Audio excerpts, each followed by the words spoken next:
pero no sabemos cómo estará en Córdoba, ¿no? En Córdoba quisiéramos saber que nos cuente nuestra invitada que vos, Alejandro, vas a presentar. Un placer presentarla a Alejandra Conti. Alejandra es politóloga, de Ciencias Políticas en la Universidad Católica de Córdoba, periodista especialista en política internacional, máster en periodismo internacional en la City University de Londres. Mirá qué casualidad, me suena a esa ciudad. Y diplomada en estudios internacionales de la Escuela Diplomática de Madrid.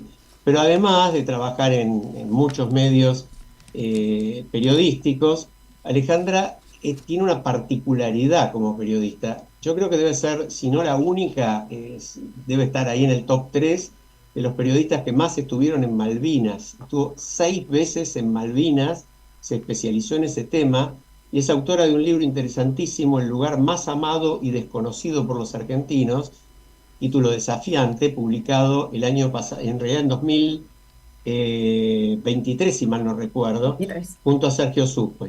A Sergio Supo, otro colega cordobés también y conocido periodista. Alejandra, ¿cómo te va? Buenas tardes. Buenas tardes Marta, Hola, Mercedes, hola. muchísimas gracias por la invitación. Hola. Córdoba está, no llueve, pero está frío, desapacible, nublado, oscuro, pero a mí me encanta, así que estoy muy contenta y muy contenta de estar acá con ustedes. Bueno, yo rompo el fuego si les parece, porque justo acabamos de cumplir un nuevo aniversario doloroso de Malvinas, y vos, Alejandra, tenés un conocimiento muy particular, cubrís el tema hace más de 30 años.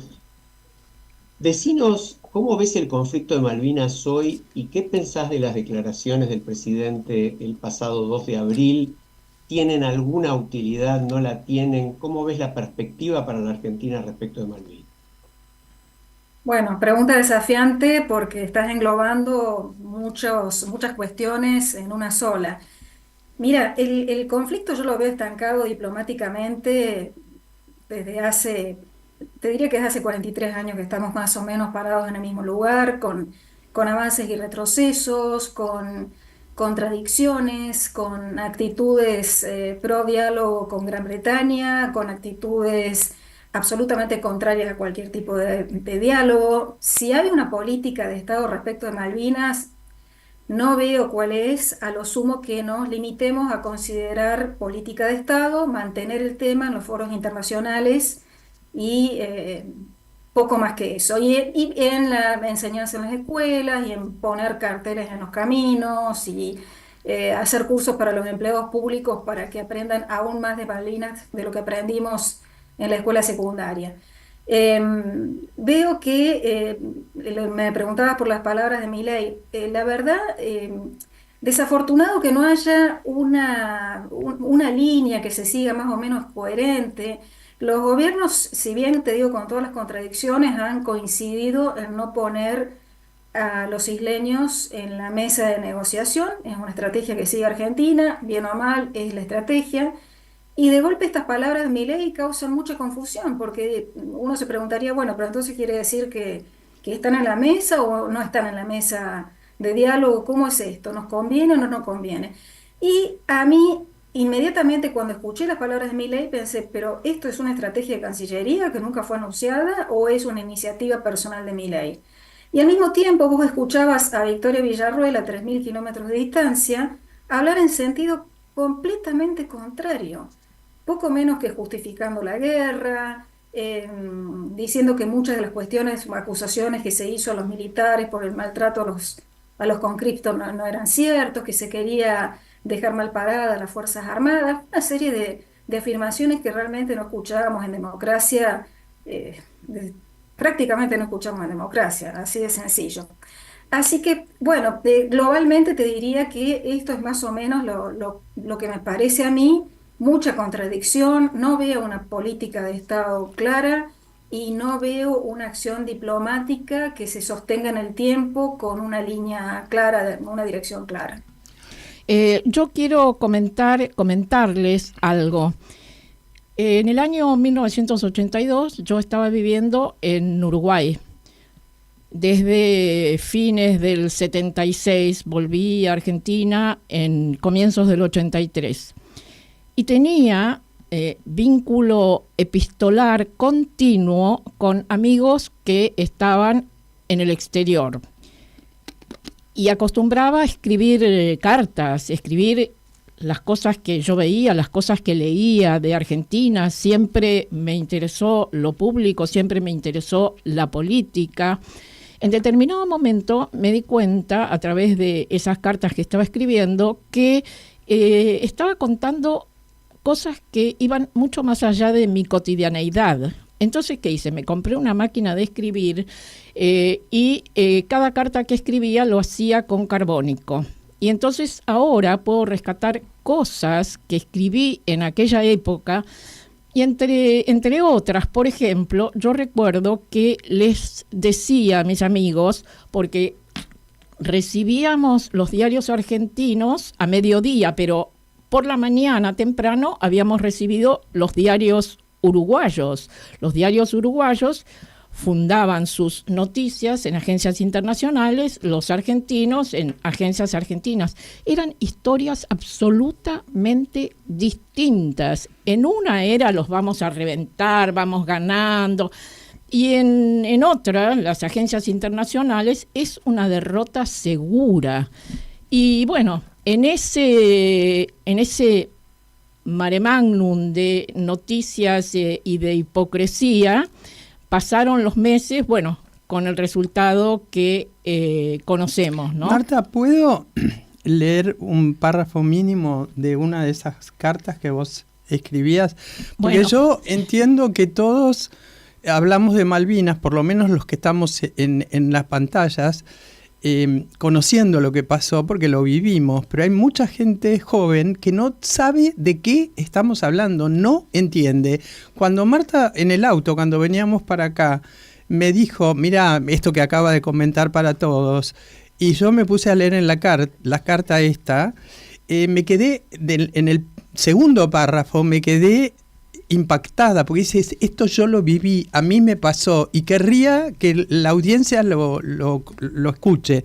Dice, y de repente el 2 de abril el argentino se despierta y se encuentra con una realidad nueva. Las Fuerzas Armadas en las Malvinas y el honor nacional tantas veces mancillado, etcétera, etcétera, reivindicando por nuestros soldados que no van a permitir que se siga atentando con nuestra soberanía nacional, etcétera, etcétera. Y aquí empieza la última etapa de una locura colectiva que va a llevar al país quién sabe dónde. Claro, la causa es justa y se confunde a más de uno, porque ¿quién puede negar que las Malvinas son argentinas, etcétera, ¿no?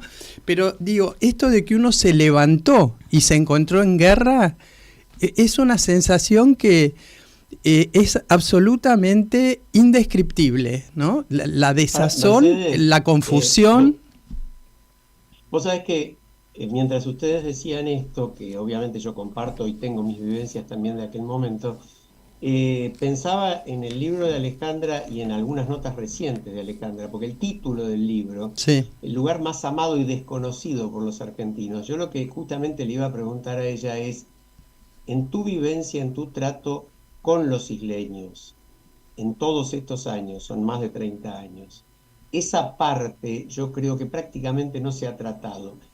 ¿Qué sienten ellos hoy, 43 años después? ¿Cómo nos ven? Mira, primero voy a hacer un pequeño comentario respecto de lo que decían Marta y Mercedes.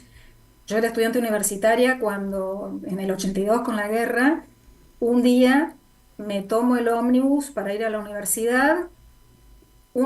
Íbamos ganando como siempre, porque desde el comienzo íbamos ganando, la propaganda era fortísima, la gente no se da una idea de lo que era la propaganda durante la dictadura militar. No se puede subestimar el efecto de ese aparato tremendo de propagandístico. Era demoledor.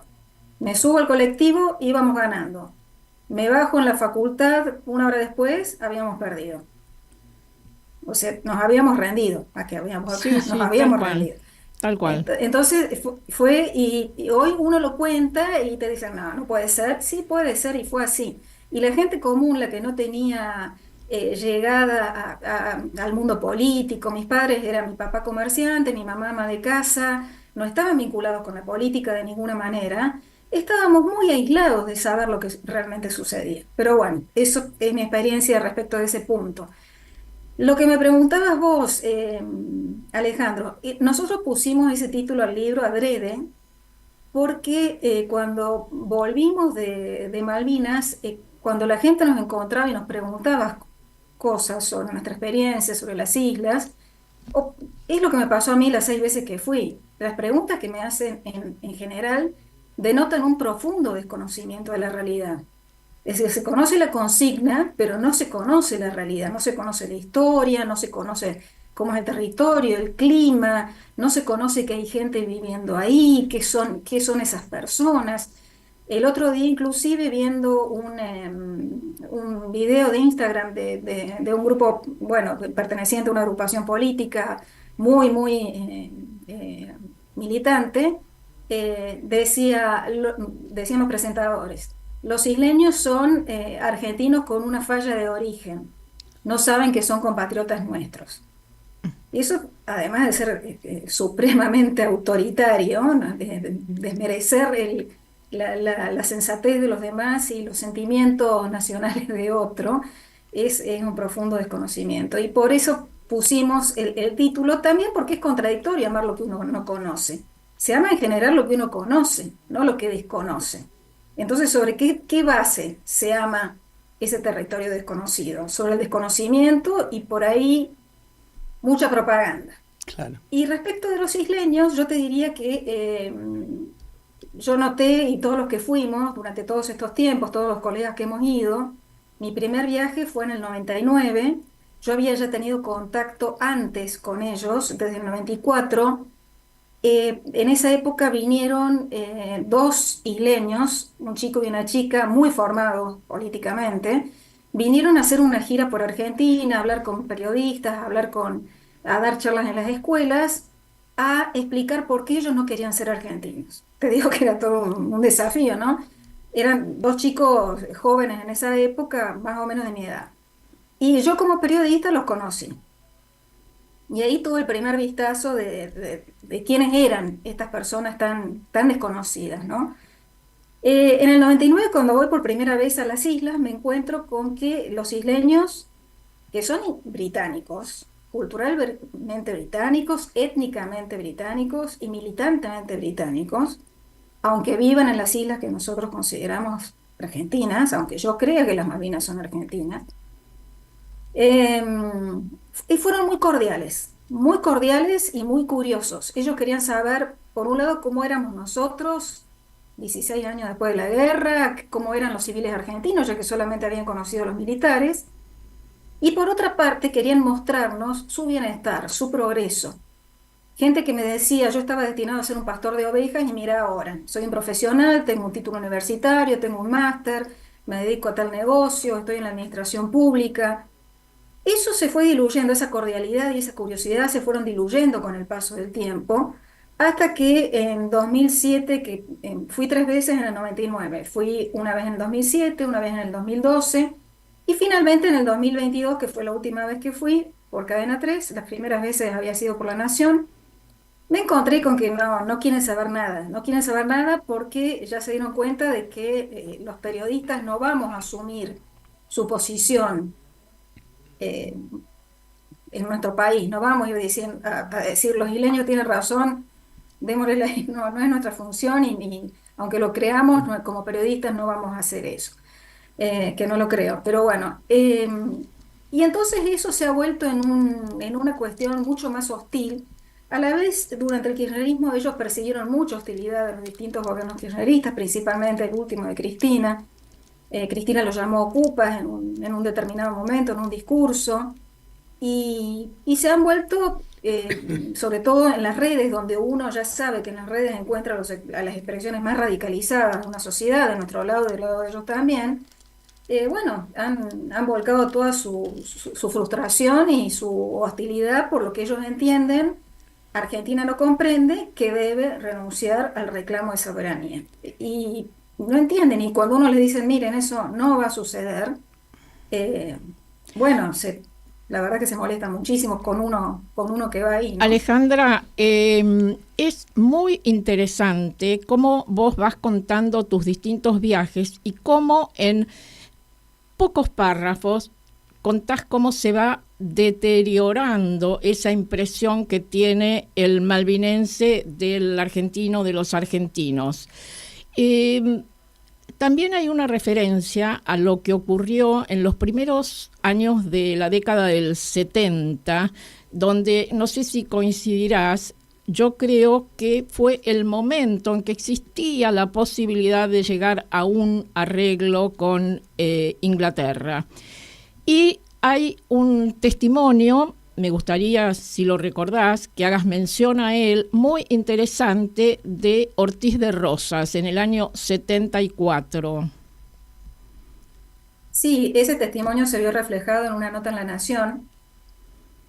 Ortiz de Rosas aseguraba que un enviado, perdón, del Foreign Office había llevado al gobierno de Juan Domingo Perón en esa época, en el año 74, una propuesta de un condominio para posteriormente firmar un acuerdo de concesión a largo plazo que podría llevar, quién sabe, a la, la- la renuncia a la soberanía por parte de Gran Bretaña y la cesión de la soberanía argentina, pero a muy largo plazo. De esos envíos hubo varios registrados, al menos 3 antes del que nombraba Ortiz de Rosas. Eran funcionarios del Foreign Office que venían, sondeaban cómo estaba el ambiente, veían, cuando volvían a Gran Bretaña, 2 o 3 anteriores a ese, presentaban la propuesta en el Parlamento y generalmente eran rebotados, pero de muy mala manera. Pero existían los sondeos. Y a mí no me extraña que eso que dice Ortiz de Rosa haya sido cierto, por más que no hay documentos escritos al respecto, no han quedado. ¿Cuál fue el tema? Que se le hace esta propuesta a Perón poco tiempo antes de que él enfermara gravemente Y y muriera. muriera.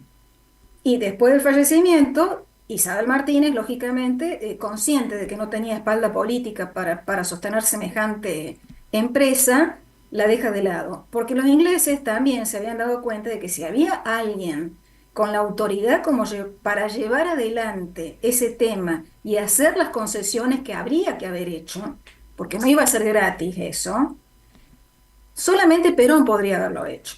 Y bueno, y esa posibilidad se diluyó en la nada. Yo te quería comentar, Alejandra, y que quizás la audiencia también pueda entender un poco más de todo este proceso tan largo y tan doloroso, ¿no?, para nosotros. Vos decís que cuando visitaste el museo, donde los isleños tienen allí como una línea del tiempo, y vos fuiste, como fuiste decís en 2007 vi algo, pero después lo modificaron, como que la línea del tiempo, los propios isleños fueron resignificando el proceso y los distintos hitos. Y vos decís, en 1982 los isleños se liberaron de Argentina y vos ahí decís comenzó su verdadera autodeterminación y explicás por qué. ¿Podrías explicarlo como lo haces muy clara y sintéticamente para que la audiencia comprenda de qué estamos hablando? Sí, yo hice una experiencia museística, considero que es sumamente importante visitar los museos si uno quiere entender la política, porque en los museos se baja mucha línea, ¿eh? En los nuestros también. Eh, Sí. en el Museo Imperial de la Guerra en Londres, vi que antes de viajar a Malvinas, que en el año 2022, que el conflicto de Malvinas estaba junto con el de Irlanda del Norte y decía guerras en nuestro umbral, una cosa por el estilo. Cuando volvemos de viaje, porque estuvimos como 20 días entre que fuimos y volvimos, vamos de nuevo al museo. Habían cambiado, guerra a la distancia, era ahora, o sea, iban cambiando el discurso. En el Museo de las Islas, Hay una línea de tiempo, que es esa quizá a la que te referís, sumamente interesante. Esa en realidad la detecté en este último viaje, en el otro no la había visto así tan claro. Era una línea de tiempo que tenía como fechas claves los años 71, 74 y 82. 71 cuando se acuerda o se hace el acuerdo de comunicaciones con Argentina, que es cuando Argentina, a lo que se refería Marta anteriormente, estuvo más cerca de poder hacerse cargo de las islas porque empezábamos a enviarles bienes, combustibles, correo, vuelos, la posibilidad de que estudiaran y se atendieran acá en los hospitales del continente, bueno, una serie de cosas que nosotros lo veíamos como beneficios. Ellos siempre con desconfianza, pero aprovecharon el momento. El 74, ellos lo marcan con una sola frase. Gran Bretaña anuncia que deja de enviar combustible a las islas. O sea, ellos se dan cuenta ahí y no se olvidan de que en Gran Bretaña les estaba soltando la mano. Año 82, se describen brevemente la guerra y finalmente es derrotada por las fuerzas británicas. Las islas Falklands se liberan de la opresión argentina.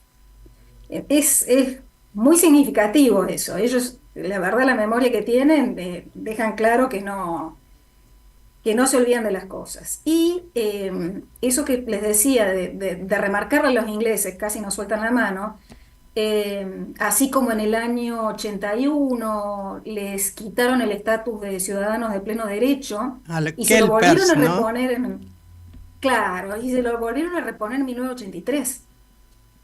Claro. O sea, la guerra los benefició en todo sentido a los isleños. Y hablas de, Sí, de la pesca también, ¿no? Y cómo ellos elevaron su nivel socioeconómico gracias a la guerra.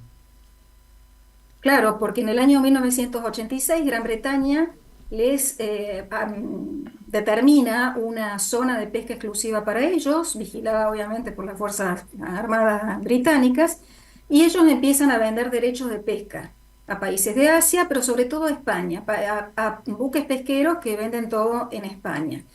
Y esos ingresos, que por ahí no son tan millonarios para un país grande como nosotros, para una población de 3.500 habitantes fue enorme. No me acuerdo ahora el porcentaje que multiplicaron sus ingresos. Y eso se ve en el bienestar. Los isleños es una sociedad muy chica, pero muy homogénea. Ustedes van a Stanley y no se ve ni lujo ni pobreza. Una escuela muy grande, muy importante que a la vez es centro comunitario. Las casas son muy confortables, muy calefaccionadas. Todo el mundo tiene sus 4x4. En fin, es una sociedad homogénea y próspera. Y No se ve además, lujo.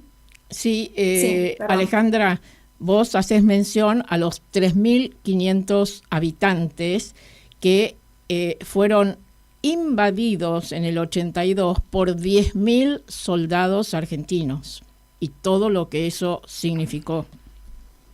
Eso en 1982 eran unos 1.800 más o menos. Y sí, y nosotros tenemos para nosotros que la invasión, la guerra no causaron ningún daño a la población civil. Sin embargo, uno cuando habla con los isleños, incluso en el libro hay una carta de una mujer que me cuenta su padecimiento, una mujer que hoy tendrá unos 70 años, que ella no tenía ningún lugar a donde irse. Muchos isleños cuando estalló el conflicto se iban al campo, a casa de algún familiar o escapaban de alguna manera. Y ella no tuvo más remedio que quedarse con su marido y sus 3 hijitos chicos ahí. Y fueron las bombas, los bombardeos, el desfile de heridos, lo sufrió muy en carne propia, porque era todo muy cerca, no era que la guerra transcurría como nos pasó a nosotros a 2.000 kilómetros, 3.000, 5.000, lo que sea. Estuvo muy cerca. Ellos, hasta el último día, todo transcurrió a 9, 10 kilómetros. Y no sabían si ganaban unos u otros. Y tenían terror de que si Argentina ganaba la guerra, la dictadura tomara las medidas que tomaba acá con los civiles y que ellos conocían perfectamente. Ellos sabían perfectamente que acá había desaparecidos, torturados, bebés robados, y tenían mucho miedo de que eso les ocurría. Y nosotros, a toda esa parte, como nosotros ignoramos a los isleños porque no son parte de la conversación y no nos conviene, ignoramos la parte humana. Y yo tengo poco menos que pedir disculpas por darle voz a los isleños, como nos pasa a los que viajamos cada vez que viajamos y entrevistamos a los isleños, y los comentarios de los lectores, de los medios o de los oyentes de la radio son horribles, porque no se puede hablar de que ahí hubo gente que tiene un pésimo recuerdo de la guerra, que vivió la guerra, la padeció, encontró después de volver del campo cuando nos rendimos, encontró su casa saqueada, porque fue un desastre el que quedó después de la retirada de Argentina. Últimamente no se puede decir que nos rendimos, por ejemplo, hay que decir el cese de conflicto. No podemos decir excombatientes, hay que decir héroes. No Y podemos de alguna, decir... Alejandra, y de alguna manera todo esto que vos contás es lo que decís. 43 años después no hemos avanzado un centímetro hacia el objetivo de recuperar las islas, ¿no? Creo que esta sería la conclusión. Yo diría que hemos Ujú. retrocedido como en esa y como en Posiblemente. otras cosas. Y yo Eso. quiero decir, ya nos vamos despidiendo, pero quiero decir que hoy hemos dedicado este programa con Alejandra Conti al tema Malvinas, pero Alejandra escribe columnas en La Nación, en Mujeres y Compañía y en otros medios que serán parte de un próximo programa al que con seguridad la vamos a invitar. Adhiero, me quedé con un montón de preguntas de otras notas. Y Totalmente, y varias, Marta, que de las que hemos hablado en el programa sin estar Alejandra presente. exacto. Como por Mira, ejemplo, por solo mencionar una, la de que define que hacen falta en este momento 134 años para lograr Sí, la igualdad de comentamos género, en el ¿no? programa. sí. Y yo aclaré que hace 30 años, cuando yo escribí sobre ese tema, hacían falta 450 años.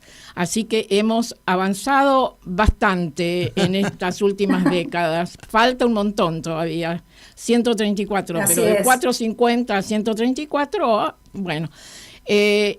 Nos vamos entonces ahora a una pausa musical con nuestra... Muchas gracias, Alejandra. Te agradecemos No, mucho. muchísimas gracias a ustedes. Muy contenta de poder participar.